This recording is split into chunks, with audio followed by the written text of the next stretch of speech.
Bonjour, je... bienvenue de mon école de philosophie, mon école stoïque de philosophie.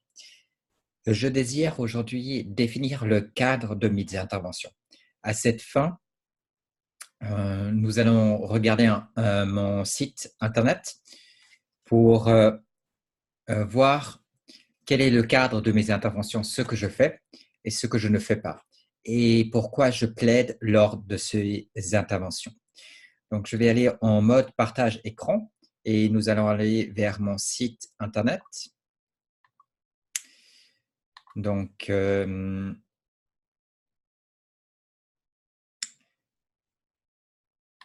normalement, vous voyez mon site internet à présent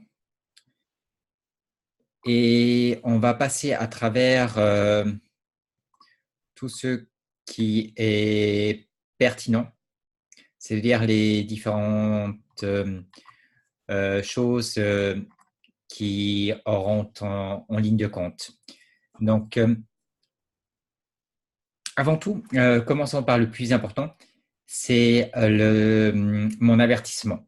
Donc cet avertissement, je vais mettre un lien à chaque fois lors du début de chacune de mes vidéos afin de bien faire, afin que les gens voient mon avertissement et puissent le lire. Il devrait également figurer dans ma description. Donc, avertissement. Toutes mes interventions écrites et orales sont à interpréter dans le cadre du stoïcisme tel que défini sous la rubrique stoïcisme et d'une économie de ressources telle que définie sous la rubrique une économie de ressources sur ce site internet. Donc, si vous allez ici, vous avez eu le stoïcisme et une économie de ressources. Et ça, c'est la définition que je donne à l'une et à l'autre. Autrement, vous pouvez le dire autrement, c'est que je suis à peu près à 100%, pas tout à fait, on va dire pour les deux, à 95% d'accord avec l'interprétation du stoïcisme de Sénèque. Et je suis également à 95% d'accord avec la définition d'une économie de ressources de Jacques Fresco. Voilà. Donc, je vais lire la suite de mon avertissement. Je partage l'enseignement de Sénèque à 95%. Je me permets, quant aux 5% restants, de m'écarter de son enseignement quand je l'estime nécessaire. Quant à l'enseignement de Jacques Fresco, j'adhère à ses analyses, à ses propos. Mais ici, comme pour Sénèque, je me permets parfois de m'écarter légèrement de ses leçons, de ses propos. Donc, normalement, je suis d'accord sur un ou deux détails. Mon avis peut diverger de ces grands hommes, mais normalement, je suis d'accord. En dehors de ces deux hommes, je n'admets aucune autre autorité, sauf quand je la cite explicitement et que j'approuve intégralement ou en partie leurs propos. Donc, en dehors de cela, je n'approuve rien, en gros. Sauf si je vous le dis de manière explicite, si je cite et je dis en quoi je suis d'accord, soit totalement ou en partie par les propos que je cite. Mais en dehors de Jacques Fresco et de Sénèque, je n'approuve intégralement rien. D'accord? Je ne suis ni pour le nazisme, pour le national-socialisme, je ne suis pas pour la démocratie, je ne suis pas pour le communisme.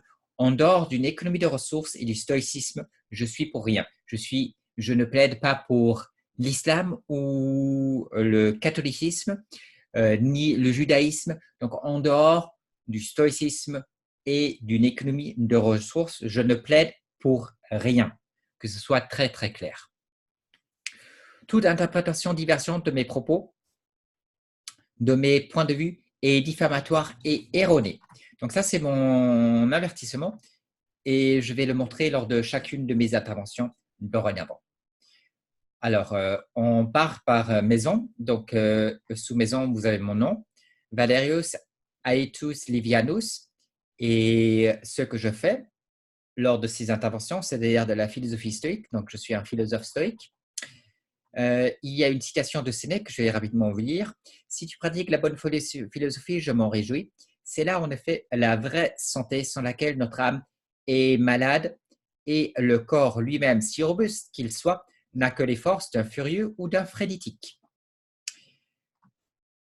Alors, ensuite, il y a production et intervention. Mon œuvre philosophique se constitue de textes que je produis sur Medium, ainsi que d'interventions sur YouTube qui développent les sujets abordés.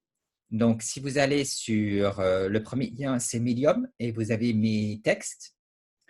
Alors, je pense que vous pouvez cliquer vous-même sur le lien. Le lien vers cette page Internet est dans la description de la vidéo. Et le lien vers mes interventions vidéo est en dessous. Donc, Medium et vidéo pour mon œuvre philosophique. En outre, je rédige un livre philosophique qui devrait être publié prochainement. Donc, ça, c'est pour vous donner le cadre de mes interventions philosophiques. Ce n'est pas tout ce que je fais, mais c'est le cadre de mes interventions philosophiques. Après avoir vu l'avertissement, je vous montre où vous pouvez trouver mon œuvre. Et contactez-moi pour toute question relative à mon œuvre philosophique, d'éventuelles demandes d'interview ou de mentorat. On va parler du mentorat par la suite, parce qu'il y a une rubrique mentorat. Veuillez me contacter par email. Alors ici, vous avez le code email. Donc, si vous scannez ça, vous pouvez directement écrire un email. Si vous tapez manuellement mon email dans votre smartphone, en dessous, il y a mon adresse email pour me contacter. Ça, c'est la première page maison. Ensuite, on va parler du stoïcisme. Alors, qu'est-ce le stoïcisme? J'ai l'impression d'être un prof bête à l'école et poser des questions absolument bêtes et vous réciter une définition qui n'est pas de moi et qui ne vaut rien. En réalité, la situation est autre. J'ai rédigé ce texte et je crois que je définis plutôt bien le stoïcisme. On va voir ça ensemble. Le stoïcisme est une boussole pour la conduite de vos vies. Il stipule que l'homme devrait être gouverné par la raison, que la vertu seule peut produire le bonheur, qu'elle est sa propre récompense suffisante et il vise sa punition suffisante. Donc, le stoïcisme est une boussole pour votre vie. Il vous dit quoi faire et ne pas faire. Il vous dit quoi choisir. Il vous dit quel poids accorder aux choses qui vous arrivent. Toutes les choses extérieures qui sont communément considérées comme bonnes, la douleur, la santé ou le bien-être sont indifférentes. Donc là, il y a la première grande différence entre un homme stoïque et le commun des hommes, c'est que nous considérons que la douleur, la santé ou la santé, toutes les choses que vous considérez bonnes sont en réalité indifférentes, sans intérêt. Épicure le dit en ces mots. Mieux vaut mourir de faim, exempte de chagrin et de peur, que de vivre dans la richesse avec la perturbation. Donc, Épicure vous dit que souvent, il vaut mieux mourir de faim. La faim, mourir de faim, vous considérez que c'est un mal. Mais Épicure ne considère nullement que c'est un mal et que cela vaut mieux que de vivre au sein des richesses si notre lot est la perturbation. Et les richesses amènent cette perturbation, ce malaise. Vous allez me dire, vous souffrez également quand vous mourrez de faim? Oui, mais la souffrance est momentanée. D'accord? Et votre âme peut être forte et considérer que cette peine, cette douleur physique qu'elle vit n'est rien. Par contre, si vous croupissez au sein des richesses, si vous êtes tourmenté, si votre âme est mal à l'aise, vous allez souffrir beaucoup plus que si vous simplement mourrez de faim. Mourir de faim, c'est quoi? 4 jours. Si vous ne buvez pas, non, mourir de faim, c'est quoi? 5 jours. Si vous ne mangez pas et que vous buvez et si vous arrêtez de boire, je pense que c'est 2-3 jours au maximum avant que vous allez mourir. Donc, ce n'est pas très long, peut-être 2 jours. Mais vous n'allez pas vivre très longtemps si vous ne buvez pas. Certes, vous allez souffrir un peu, mais votre âme peut considérer que cette souffrance n'est rien. Nous devons être patients, souffrir et prudents dans les choses que nous devons accomplir. Le stoïcisme est une école de philosophie hellénistique fondée par Xénon de Citium à Athènes au début du IIIe siècle avant Jésus-Christ. C'est une philosophie de l'éthique personnelle éclairée par son système de logique et ses vues sur le monde naturel. Donc, avant tout, c'est de l'éthique, et l'éthique, vous pouvez l'estimer à la raison. Et en autre, alors pour trouver la vérité, nous usons de la logique et parfois nous parlons du monde naturel qui nous entoure et des règles qu'il a sur nos vies, de l'impact qu'il a sur nos vies.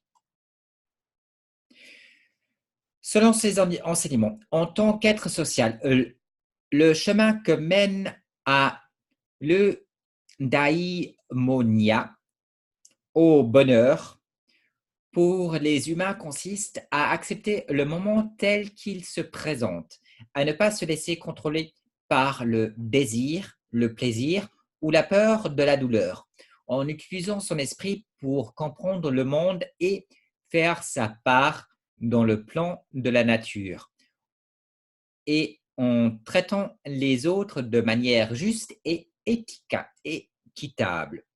Donc, c'est une autre manière de définir le stoïcisme.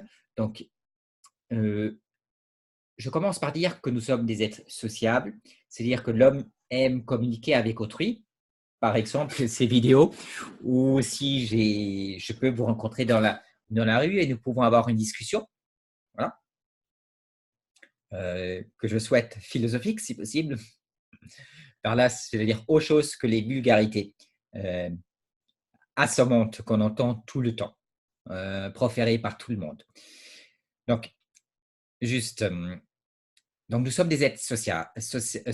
Nous aimons la compagnie, avoir femme et enfants, etc.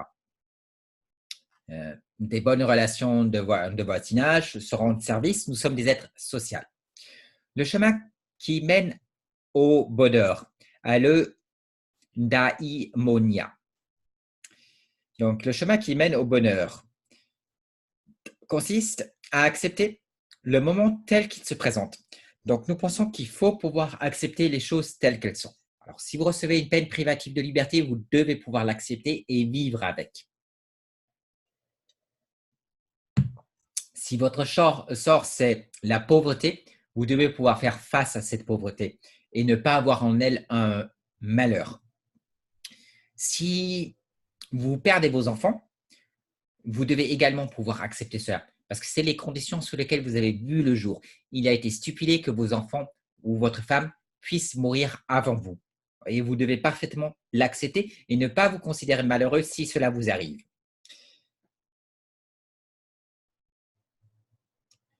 Ne pas laisser contrôler, alors il faut ne pas se laisser contrôler par le désir, le plaisir ou la peur de la douleur.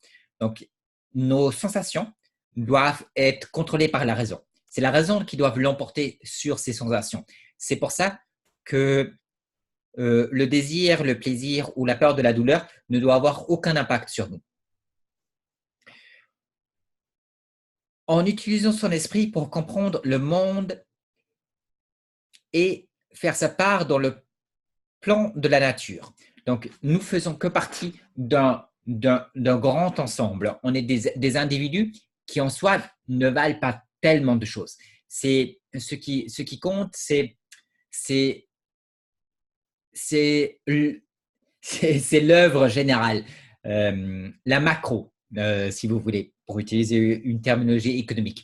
Donc, ce qui compte, c'est pas moi, d'accord? Ce qui compte, c'est l'œuvre de l'humanité. Ce qui compte, c'est le progrès que nous faisons. Ce qui compte, c'est que la vie soit meilleure sur Terre demain qu'elle ne l'est aujourd'hui.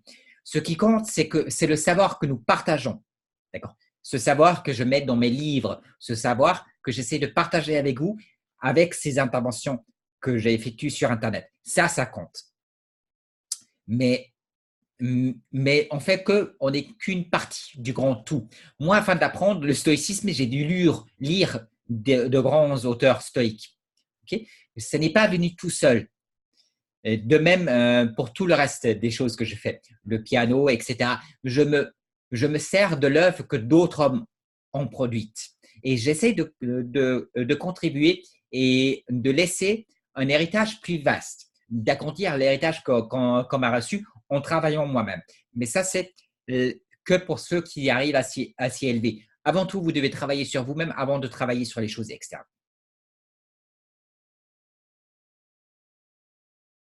Donc, on fait partie d'un grand plan, ok? Et on est en détail dans ce grand plan. Et la plupart des gens ne contribuent en rien. Je veux dire, la plupart des gens sont comme des bêtes, comme des vaches sur une prairie. Je veux dire, ils mangent, ils font caca, ils dorment, ils ruminent, ils digèrent, mais ils ne font rien. Ils ne font rien qui permet de contribuer d'une manière quelconque à la société. C'est pour presque tous ainsi. Et il y a quelques exceptions, telles que Sénèque et Jacques Fresco, ou Leonardo da Vinci, mais elles sont extrêmement rares.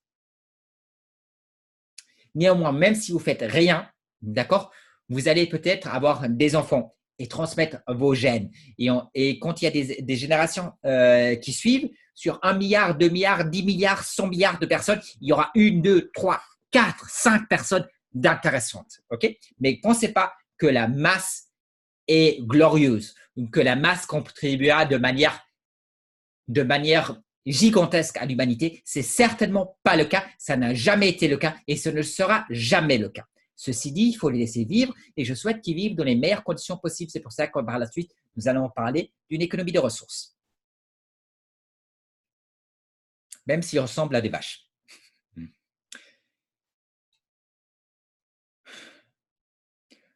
Et puis, alors, par rapport aux autres, notre devise est de traiter les autres de manière juste et équitable.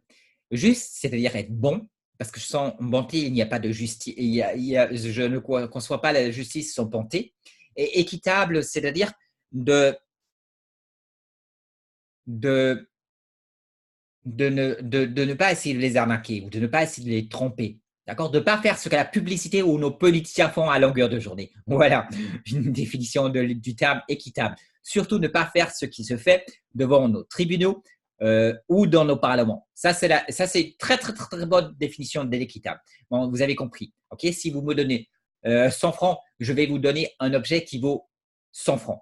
Je ne vais pas vous donner quelque chose qui vaut 10 centimes. Okay, ça, ce n'est pas très équitable, ce n'est pas très juste, de manière juste et équitable. Bon, vous pouvez regarder la définition dans un dictionnaire si vous ne savez pas ce que le terme équitable signifie. La vertu est le seul bien pour les êtres humains et que les choses extérieures telles que la santé, la richesse et le plaisir ne sont pas bonnes ou mauvaises en elles-mêmes.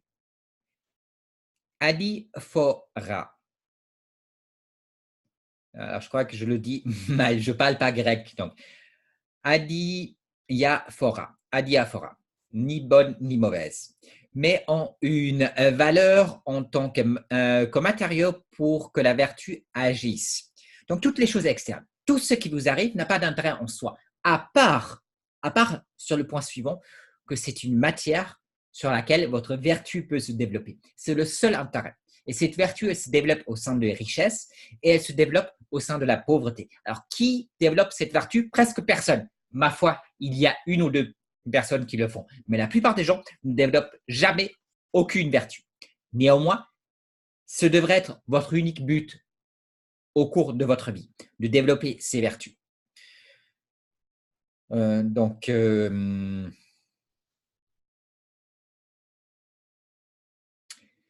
les matériaux externes sont juste un théâtre sur lequel vos vertus s'exercent. La vertu est le seul bien pour les êtres humains.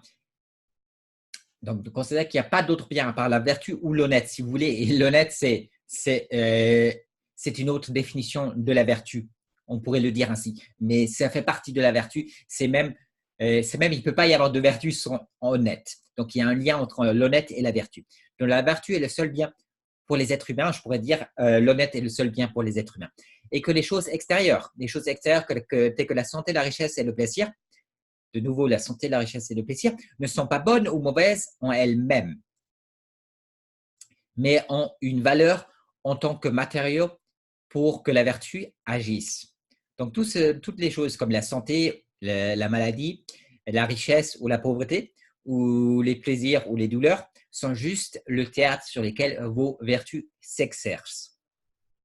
Les émotions destructrices résultent d'erreurs de jugement et les personnes devraient viser à maintenir une volonté appelée, à nouveau un terme grec que je ne connais pas, proairesis. Enfin, je ne vais pas me répéter, je le dis certainement faux, mais donc, qui est en accord avec la nature. Donc, cette volonté qui s'appelle proairesis est en accord avec la nature. Je pense que ça veut dire en accord avec la nature. Donc, les émotions destructrices résultent d'erreurs de jugement et les personnes devraient viser à maintenir une volonté en accord avec la nature. Donc, votre volonté doit toujours être en accord avec avec la nature, ou si vous préférez, en accord avec Dieu. La vertu suffit pour le bonheur. Un sage est émotionnellement résistant au malheur. Donc ça, c'est une assez bonne définition du sage, c'est qu'il est émotionnellement résistant au malheur. Autrement dit, le malheur n'a pas d'impact sur lui. Cette croyance est similaire au sens de l'expression calme stoïque, bien que cette expression n'inclut pas l'éthique radicale selon laquelle seul un sage peut être considéré comme réellement libre et que toutes les corruptions morales sont également vicieuses, pourtant véridiques. Donc, c'est une longue phrase, mais elle veut dire que ce qui est véridique, c'est ce que certains appellent une éthique radicale. Elle stipule que seul un sage peut être considéré comme réellement libre. Et c'est vrai, il n'y a eu que le sage qui est réellement libre. Les autres sont esclaves de mille choses, les autres ont peur de tout. Il n'y a que le sage qui est réellement libre. Mais arriver à cette sagesse n'est pas une chose facile. Très peu d'hommes y arrivent. Sur des générations et des générations et des générations d'êtres humains, vous trouvez à peine un ou deux sages. Mais c'est le seul homme réellement libre, parce qu'il ne craint pas. Donc, la vertu suffit au bonheur. Un sage émotionnellement résistant au malheur, ses croyances est similaire à l'expression du calme stoïque. Donc, être résistant au malheur, être sage et être réellement libre, c'est, si vous voulez, le calme stoïque dont je parle. Le stoïcisme a prospéré dans le monde romain et grec jusqu'au IIIe siècle de notre ère. Et parmi ses adhérents se trouve l'empereur Marc Aurèle. Le stoïcisme était à l'origine connu sous le nom de zénonisme, du nom de Zéno, le fondateur de Citium. Donc, c'est le fondateur du stoïcisme à Citium. Là, je crois qu'il y a une petite erreur. Je devrais corriger ça. Je vais juste prendre note afin de faire la correction par la suite. Parce qu'il y a une petite erreur. Ça, c'est la première version de mon site internet. Je viens de rédiger tout ça et il peut y avoir des erreurs. Le nom de stoïcisme vient de stoa, poikil ou painted Porsche. Une colonnade ornée de scènes de combat mythiques et historiques. Située au nord de l'Agora à Athènes, où Xénon et ses fidèles se sont réunis pour discuter de leurs idées. Donc, les stoïciens se réunissaient dans un endroit public sous cette colonnade ornée de scènes de combat mythiques. Donc, c'est un très bon cadre puisqu'il y a ce courage qui est peint sur les murs ou sur les colonnes. Et c'est là où les stoïciens se rencontraient afin de débattre de leurs idées. Lorsque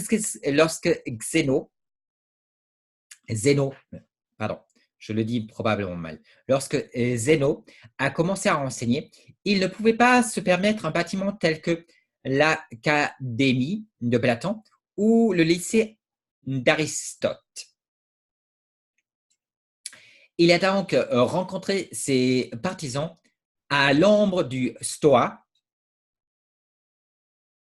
Poikil, je ne sais pas comment le dire, Poikil sur le marché où chacun pouvait écouter et participer au débat. Donc, on se rencontrait de manière publique et chacun pouvait participer au débat sous cette colonnade, une colonnade. C'est de là que vient le terme stoïque, c'est-à-dire du stoa, poikil, de cette colonnade. Et c'est devenu la colonne vertébrale de la droiture humaine, de la vertu. Le stoïcisme ne garantit pas quoi que ce soit d'extérieur à l'homme. Sinon, il admettrait que son pouvoir s'étende au-delà de l'âme humaine et qu'il se substitue à la fortune. Donc, le stoïcisme ne concerne que votre âme. Le stoïcisme ne se concerne pas des choses externes. Il ne vous apprend pas à être boulanger, à bâtir une maison ou des choses pareilles. Il ne travaille que sur votre âme. Et à part la paix de l'âme et la force de l'âme, il ne vous promet rien. Il ne vous promet rien des choses externes. Tout ce qu'il vous promet est interne. Ce qui, à mon sens, a beaucoup plus de valeur et d'importance. Les choses externes sont banales. Des robots peuvent s'en acquitter très, très, très bien. Mais les choses internes, c'est des choses sur lesquelles vous devez travailler. Un robot peut vous faire votre pain. Un robot peut bâtir votre maison. Un robot peut laver votre linge. Mais un robot ne peut pas travailler sur votre âme. Vous devez accomplir ce travail vous-même.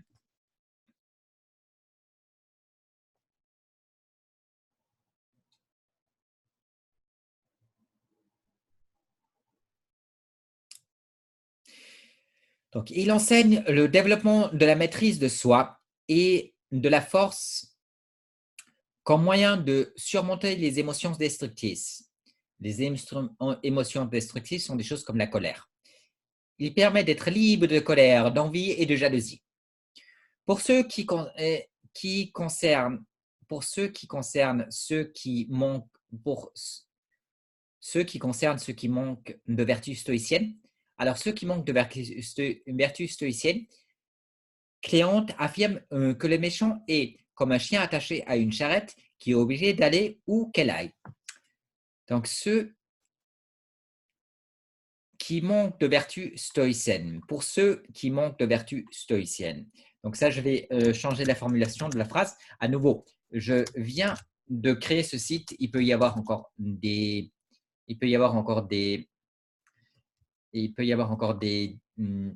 difficultés. Donc, donc, ceux qui manquent de vertus stoïciennes sont comme un chien attaché à une charrette et ils doivent suivre cette charrette où qu'elle aille. C'est-à-dire ils perdent la liberté de mouvement, la liberté de choix, la liberté de faire ce qu'ils veulent en fait.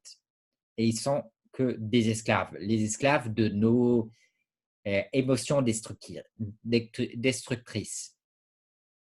Comme le dit Épictète, un stoïque est malade et pourtant heureux, en péril et pourtant heureux, en train de mourir et pourtant heureux, en exil et heureux, en disgrâce et heureux. Donc, grâce au stoïcisme, qu'importe les choses externes, les éléments externes qui vous sont octroyés par la fortune, par la providence, la fortune plutôt, et vous allez être heureux grâce au stoïcisme. C'est que le stoïcisme qui peut vous offrir ce bonheur. En dehors de ça, il n'y a qu'erreur et vous n'allez jamais être heureux avec l'erreur. Les stoïciens ont expliqué que les choses sous notre contrôle sont l'opinion, la poursuite, le désir, l'aversion et en un mot, nos propres actions. Donc, nos actions, nos opinions, la poursuite, ce que vous voulez poursuivre ou pas, le désir et l'aversion sont sous notre contrôle. Les choses qui ne sont pas sous notre contrôle sont le corps, la propriété, la réputation, la fortune et un mot, ceux qui ne sont pas nos actions. Donc, si vous voulez, les choses externes ne sont pas sous notre contrôle, les choses internes sont sous notre contrôle. C'est sur les choses internes que nous devons travailler, puisque les autres ne sont pas sous notre contrôle. Les stoïciens ont avancé que la connaissance peut être obtenue grâce à l'utilisation de la raison, que la vérité peut être distinguée de l'erreur, que l'esprit a la capacité de juger, d'approuver ou de rejeter, que ce n'est pas par la raison que ce n'est que par la raison que nous acquérons une compréhension et une conviction claire. Donc tout ça, ça ne pourrait pas marcher si, comme les stoïciens l'ont défini, la connaissance ne pouvait être obtenue si on ne pouvait obtenir la connaissance sans la raison, la vérité. Donc la raison permet de découvrir la vérité et la connaissance, qui nous permet de distinguer également l'erreur, de voir la vérité et l'erreur, de faire cette distinction entre la vérité et l'erreur grâce à la raison. Que l'esprit est capable de juger, que votre esprit est capable de juger.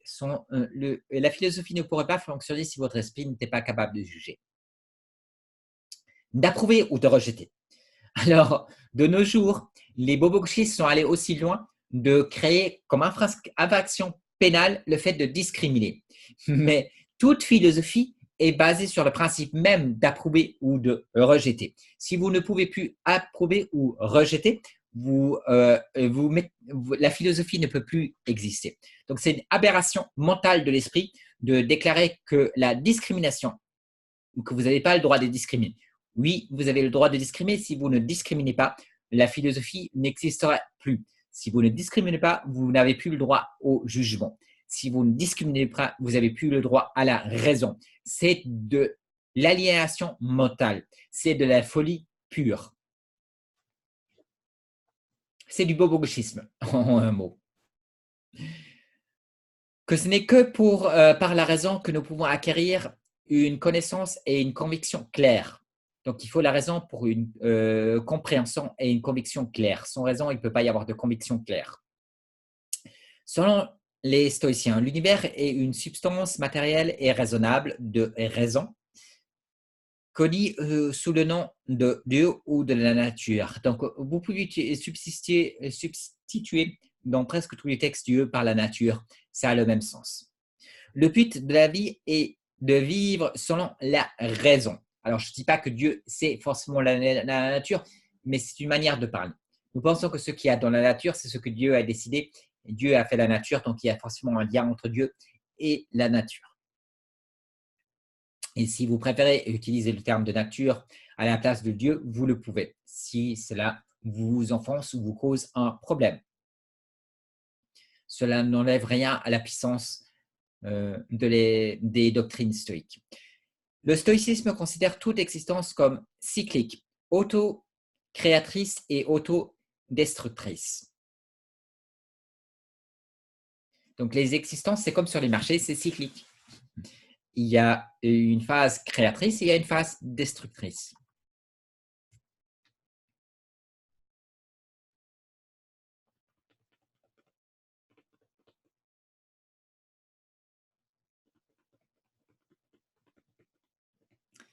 Alors, je cherche où j'en suis dans mon texte.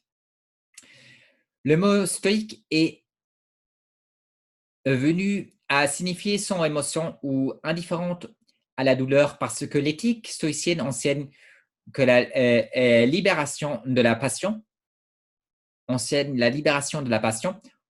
en suivant la raison. Les stoïciens cherchent à étouffer leurs émotions, ce qui permet à une personne de développer un jugement clair et un calme intérieur. Donc, vous ne pouvez pas avoir de jugement clair sans la raison. Et c'est cette raison dont il faut user afin de pouvoir devenir sage.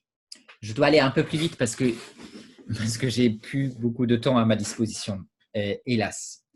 Donc, on va essayer de faire ça un peu plus vite.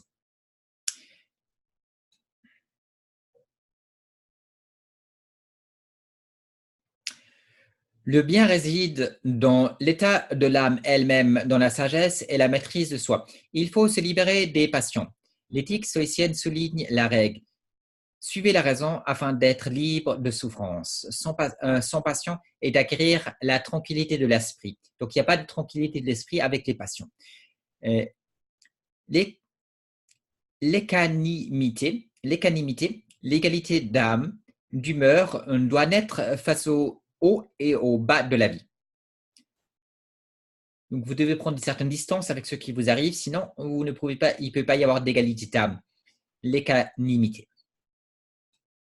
Les 4 vertus cardinales sont la sagesse, le courage, la justice et la tempérance. Après Socrate, les stoïciens ont estimé que le malheur et le mal résultaient de l'ignorance humaine. Le remède au mal et au malheur est la pratique de la philosophie stoïcienne qui permet d'examiner ses propres jugements et comportements et déterminer leurs points et divergences. Donc, en fait, il faut la science, et cette science, c'est la philosophie qui vous permet de vous éloigner de l'ignorance. Une raison universelle gouverne la nature, Dieu. L'univers est régi pour le mieux par la providence rationnelle, ce qui doit être concilié avec l'acceptation de l'adversité. Donc, il y a tous ces éléments-là, l'acceptation de l'adversité, le fait d'accepter le monde tel qu'il est, de considérer qu'il y a une providence rationnelle, qu'il y a un sens pour lequel les choses arrivent et de ne pas nous considérer malheureux quand elles ne sont pas en notre faveur. Les stoïques ont admis que le suicide était permis aux sages et à l'homme qui y souhaite recourir tant qu'il a la raison, qu'il s'agit d'une action en accord avec la nature. Donc, c'est simplement ainsi pour les stoïciens. Pour d'autres écoles, c'est différent, mais pour les stoïciens, c'est ainsi. Le stoïcisme est un mode de vie impliquant une pratique et une formation constante.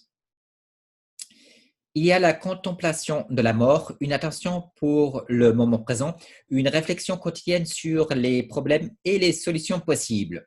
Donc, tout ça, c'est de la méditation. De nombreux parallèles entre les exercices spirituels stoïciens et la thérapie cognitivo-comportementale moderne ont été identifiés.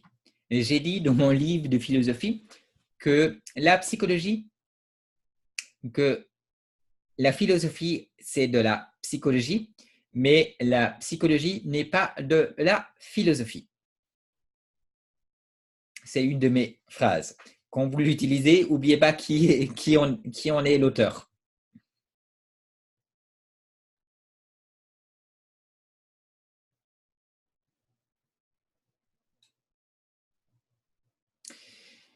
Les différences externes telles que le rang et la richesse n'ont aucune importance.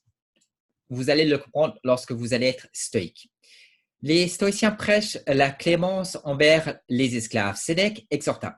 Rappelez-vous avec bonté que celui que vous appelez votre esclave est issu de la même semence, vit sous le même ciel, respire, vit et meurt comme vous. Donc, il vous rappelle que c'est également un être humain et qu'il ne faut pas le traiter avec toute cette hauteur et toute cette basse et toute cette cruauté. Et quand je parle d'esclaves, c'est pareil pour nos employés, c'est pareil pour nos voisins, c'est pareil pour nos enfants, etc. Le stoïcisme enseigne la futilité et la nature temporaire des possessions et des attachements matériels, qu'il existe des émotions inférieures telles que la luxure et l'envie. Donc, on n'est pas très attaché aux choses matérielles.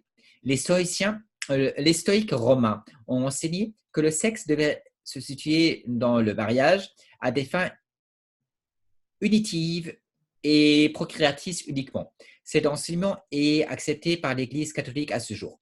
Donc, ça, c'est une petite parenthèse, c'est pas si important, mais il y a cet élément quelque part au sein de nos livres.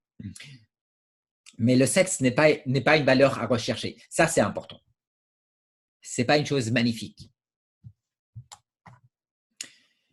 Le mot stoïque fait référence à quelqu'un qui est indifférent à la douleur, au plaisir, au chagrin ou à la joie. Le stoïcisme vous soutient dans le malheur. Il s'agit de la production éthique la plus élevée de l'esprit humain. Un stoïcien transforme les obstacles en opportunités. Donc, cette philosophie, c'est la production la plus élevée de l'esprit humain au niveau éthique, au niveau philosophique. Où puis-je chercher le bien et le mal? Non dans les choses externes incontrôlables, mais en moi-même, aux choix qui m'appartiennent. Le stoïcisme vous permettra de développer de la résilience et de la force. Rien n'arrive au sage contre son attente, comme le disait Sénèque. Donc là aussi, je préfère procéder à un petit changement. Je vais vite le noter.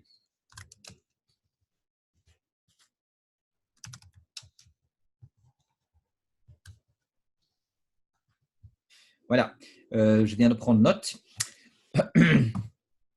Un feu flamboyant enflamme de luminosité tout ce qui est jeté. Votre enseignement stoïque vous éclairera et vous permettra d'accumuler de la force et de vous dépasser. Comme l'oxygène à un feu, les obstacles et l'adversité deviennent le carburant de votre potentiel. Grâce au stoïcisme et au travail que vous y avez mis, vous devenez meilleur. À quoi cela me servira-t-il? Parce que la vie est dure, brutale, puissante, étroite, une entreprise mortelle, épithète. Donc, ça vous permet de faire face à l'existence. De quoi pensez-vous qu'on parle, hein? De vous et de votre plaisir? De quoi pensez-vous qu'on parle? On essaie de vous rendre plus fort, on essaie de vous rendre plus courageux, on essaie de faire de vous des hommes. Sénèque, qui fut le stoïcien le plus éminent, considéra que la philosophie fut un baume pour les blessures de la vie. Et il nous enseigna le mépris de la mort. Donc voilà, ça c'est une bonne définition, je trouve, du stoïcisme. On va vite passer à une économie de ressources. Comme je vous ai dit, il ne me reste pas beaucoup de temps, donc j'espère que ça sera beaucoup plus rapide. Et malheureusement, le texte est également long. Donc c'est un peu problématique.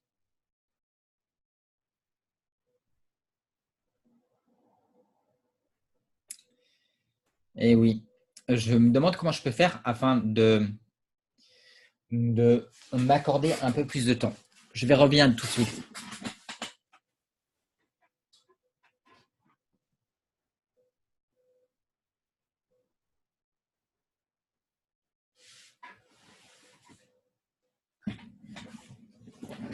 Voilà, donc je vais simplement m'accorder un peu plus de temps et prendre sur ce que je devrais faire après cette intervention afin de pouvoir terminer. Comme je n'ai pas beaucoup de temps, je ne peux pas perdre trop de temps avec des explications, mais je vais essayer de vous dire l'essentiel. Une économie fondée sur les ressources. La plupart de nos problèmes d'aujourd'hui sont techniques. Il nous faut une approche scientifique, technologique et non pas politique.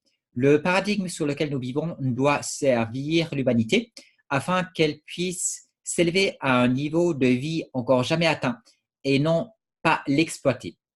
Donc, nous pensons simplement que nos problèmes sont pour une économie de ressources. Nous pensons que nos problèmes sont technologiques. Quand vous êtes dans un avion, vous ne demandez pas une notation pour savoir où vous allez. Vous ne faites pas des histoires pour des inepties. D'accord? Le pilote et l'équipage, c'est exactement ce qu'il doit faire. De même, nous pensons que le monde dans lequel nous vivons, les choses doivent être réglées. Les transports, le logement, la nourriture, l'éducation, toutes ces choses-là doivent être réglées de la meilleure manière possible. Mais vous n'avez pas besoin de votation, vous n'avez pas besoin de politiciens, vous n'avez pas besoin d'ineptie, vous n'avez pas besoin de prison et vous n'avez pas besoin de guerre. Vous avez besoin de solutions scientifiques, technologiques. Il est maintenant possible de faire en sorte que tous les habitants de la planète jouissent d'un niveau de vie très élevé avec tous les équipements qu'une civilisation prospère peut offrir. Cela peut être accompli grâce à l'application intelligente et humaine de la science et de la technologie. Donc, nous pensons que la science et la technologie peuvent vous offrir un niveau de vie extrêmement élevé, encore jamais atteint et inimaginable de nos jours sous notre système actuel, c'est-à-dire le capitalisme, tel que vous le définissez. Plus, moins, libéral, qu'importe. Ce truc-là ne fournira jamais un niveau de vie extrêmement élevé à chaque être humain sur ces terres. Le projet Vénus propose une approche holistique, globale, avec un système socio-économique mondial, utilisant les avancées technologiques et scientifiques les plus récentes pour offrir le niveau de vie le plus élevé possible à tous les habitants de la planète. Le système proposé s'appelle une économie basée sur les ressources. Donc, c'est de ça que nous parlons. C'est un niveau de vie extrêmement élevé et c'est grâce à la science et à la technologie que nous allons vous l'offrir. Dans une économie fondée sur les ressources, tous les biens et les services sont disponibles pour tous sans avoir besoin de moyens d'échange tels que l'argent, des crédits, du troc ou tout autre moyen. Donc, personne n'est exclu du partage. Pour ce faire, toutes les ressources doivent être déclarées patrimoine commun de tous les habitants de la Terre. Donc, il faut commencer par comprendre que les ressources appartiennent à tout le monde, ok? Et pas juste à un individu, mais à tout le monde, et qu'elles sont là pour servir toute l'humanité. Tout ce système, ce paradigme avec cette méthode, cette organisation, équipée des dernières merveilles scientifiques et technologiques, donc c'est grâce à la science et la technologie, l'humanité pourra atteindre des niveaux de productivité extrêmement élevés et créer une abondance de ressources sans que personne n'en soit jamais exclu du partage. Donc, c'est grâce à nos avancées, à notre progrès scientifique, que nous pouvons créer une abondance. Cette abondance, elle existe déjà, mais pas tous y ont accès. Et grâce à la technologie. Ça n'a rien à voir avec votre truc démocrate, politicien, blablabla, bla, bla, de droite, de gauche. Non, non, non, non. C'est tout simplement du progrès scientifique. C'est le progrès scientifique qui vous nourrit, c'est le progrès scientifique qui vous chauffe en hiver, c'est le progrès scientifique qui vous déplace d'un endroit A à un endroit B. Ça n'a strictement rien à voir avec aucun politicien sur cette planète. Okay? Tout ce qu'ils font les politiciens sur cette planète et tous les autres, les juges et tout le reste, c'est faire en sorte que les choses qui devraient se passer bien se passent mal. Voilà tout ce qu'ils font. Okay? C'est foutre la bip. Vous avez compris. La pauvreté, la misère, les guerres, ainsi que la pollution ont disparu. Sous une économie de ressources, il n'y a ni de pauvreté, ni de guerre, ni de pollution. Il n'y aura plus d'État déclarant la guerre à autrui. Ni une police qui vous expulse de votre appartement si vous ne pouvez vous acquitter de loyer. Les prisons auront également entièrement disparu. Tout cela est obsolète, ne sert à rien. On apportera de l'aide aux personnes qui en ont besoin. On ne les enfermera pas dans une cellule privative de liberté. Il faut être un psychopathe à un niveau inouï pour vouloir une chose pareille. Quand une personne se retrouve en difficulté, des soins leur seront accordés, non une peine privative de liberté. Jacques Fresco a écrit et présenté ses points de vue sur les villes durables. Il a travaillé entre autres sur les villes durables. L'efficacité énergétique, la gestion des ressources naturelles, la technologie cybernétique, l'autonomisation et le rôle de la science dans la société durant toute sa vie. Donc, il faut savoir quoi faire de cette science, de cette technologie. Et sans un cadre adéquat, qui est celui d'une économie de ressources, vous n'allez pas savoir quoi faire. Vous n'allez pas le faire convenablement. Sous ce paradigme, le besoin, la misère et la pauvreté ont été bannis. Et le travail et les biens personnels n'existent plus. Donc, vous n'avez pas besoin d'avoir des biens personnels, vous avez accès à un logement parfaitement adapté à vos besoins. Si vous voulez une pièce de plus, 2 pièces de plus, 3 pièces de plus, elles vous sont accordées au niveau de vos besoins. Notamment, est-ce que votre famille se compose d'un seul individu, de 2 individus, de 5 individus, le logement sera adapté à vos besoins, créé sur mesure pour vous. Sa société atteint l'homéostasie, un accord parfait entre l'homme et la nature qui se soutiennent l'un l'autre. Donc, il y a un équilibre merveilleux qui est atteint grâce à une économie de ressources. L'équilibre dont je parle au niveau de l'âme, c'est le stoïcisme qui vous l'offre. Au niveau de choses externes, c'est une économie de ressources qui va vous l'offrir. Les objectifs du projet Vénus n'ont pas de parallèle dans l'histoire. Pas avec le communisme, le socialisme, le fascisme ou toute autre idéologie politique. Cela est vrai parce que la cybernisation est d'origine récente. Sous ce système, le système d'influence et de contrôle financier n'existe plus. Jacques Fresco. Donc, Jacques Fresco vous le dit très bien. Ce système-là est tout à fait novateur. Il n'a jamais été essayé, il n'a jamais été conçu, il n'a jamais vu le jour. D'accord? Et il réglera tous nos problèmes au niveau des choses externes.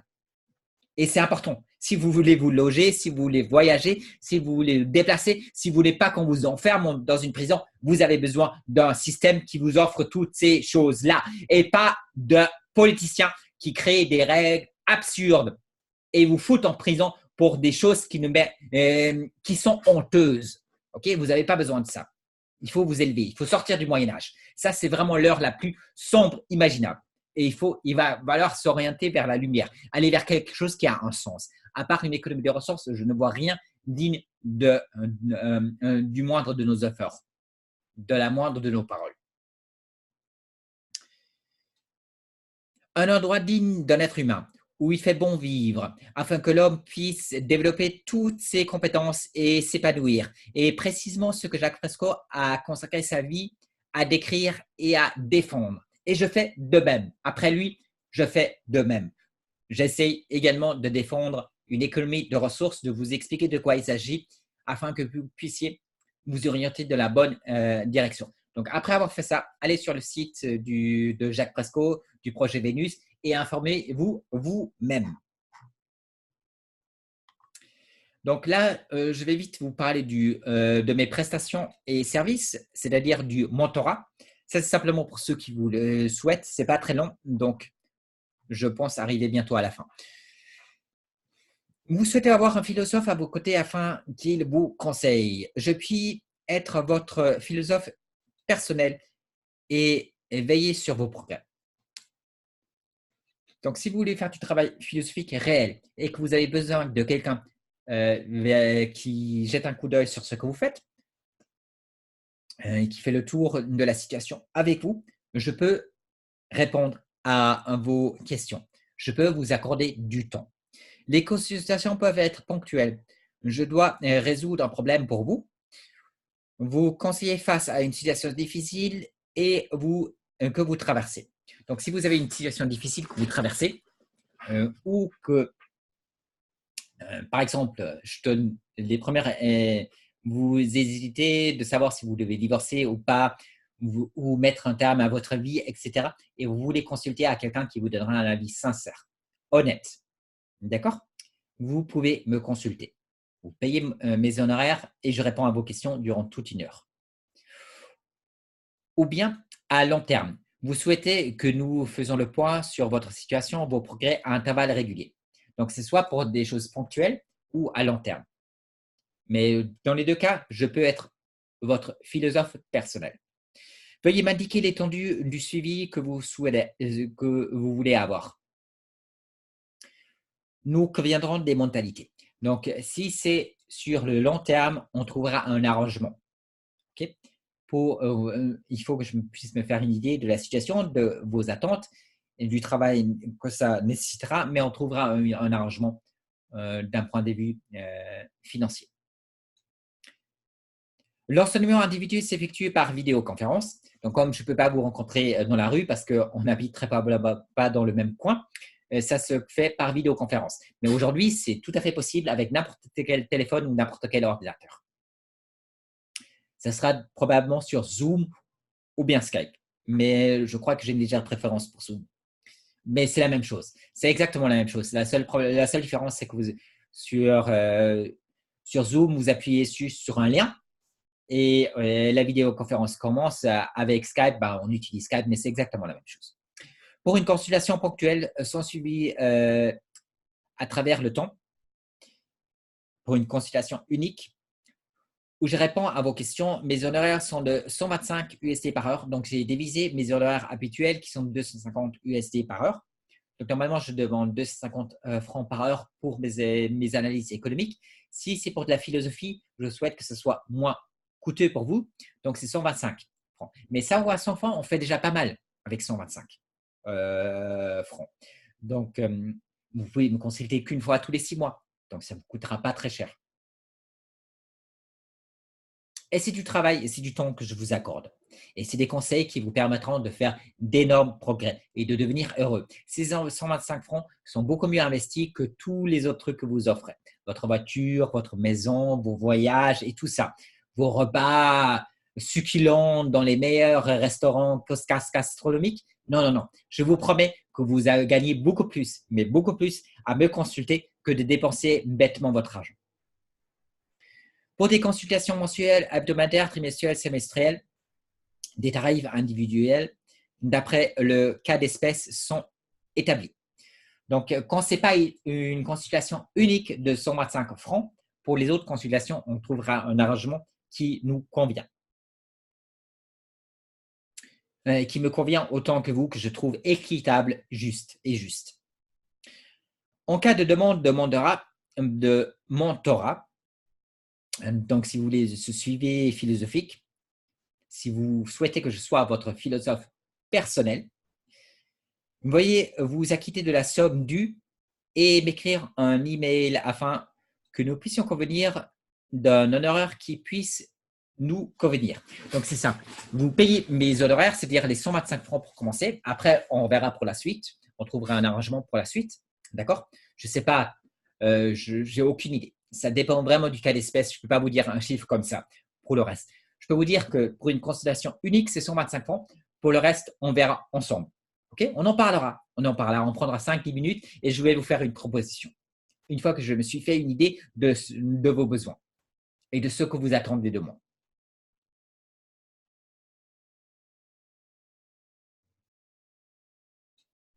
Donc, vous vous acquittez de mes 120 francs et vous m'écrivez un mail. Okay? Alors, pour le paiement de mes honoraires, c'est la prochaine rubrique. L'acquittement de mes honoraires s'effectue par Bitcoin sur l'adresse suivante. Cette adresse vous permet également de me faire parvenir une donation. Donc, vous scannez cette adresse avec votre téléphone ou vous l'entrez manuellement et vous me faites le virement des 125 USD. Puis, vous avez droit à votre première leçon de philosophie individualisée, votre suivi philosophique où nous allons faire le point sur votre situation. L'avertissement, je l'ai déjà lu, il n'y a pas besoin de le relire. Il y a des livres, donc sur mon site, il y a des livres et pour l'instant, il n'y a que des livres de SEDEC, je vais peut-être en rajouter d'autres. Tous ces livres-là, il n'y a pas plus de droit d'auteur dessus. Donc, et je vous conseille particulièrement De la colère et les lettres à Lucilius. Donc, vous appuyez simplement sur le PDF, vous téléchargez et vous commencez à lire. Ceci à soi, donc cela en soi peut déjà faire de vous un homme strict et pour le reste, on peut voir ensemble. Je vous offre le mentorat. Et il y a toutes mes interventions gratuites sur Internet que vous pouvez également consulter. Des liens. Donc là, vous avez mon œuvre économique, le site Internet et qui vous donnera accès à mes vidéos et mes analyses et mon œuvre pianistique. Donc, pour le piano, il n'y a que les sites pour l'instant sur YouTube. Après, il y aura probablement Spotify également. Je vais voir. Mais pour l'instant, c'est sur YouTube. On a déjà vu que ma production et mes interventions philosophiques sont produites sur Medium et YouTube. Ça, j'ai mis About. Et le contact est sur ma première page. On y a déjà jeté un coup d'œil. Donc, mon email pour me contacter. Parfait, j'ai fait le tour. Comme vous savez, j'ai plein d'autres choses à faire aujourd'hui. Donc, je vous remercie beaucoup de m'avoir écouté et je vous retrouve pour la prochaine leçon de philosophie. Je crois de tête que c'est la 13e. Je vous souhaite une excellente journée et vous remercie beaucoup d'avoir regardé cette vidéo. À bientôt.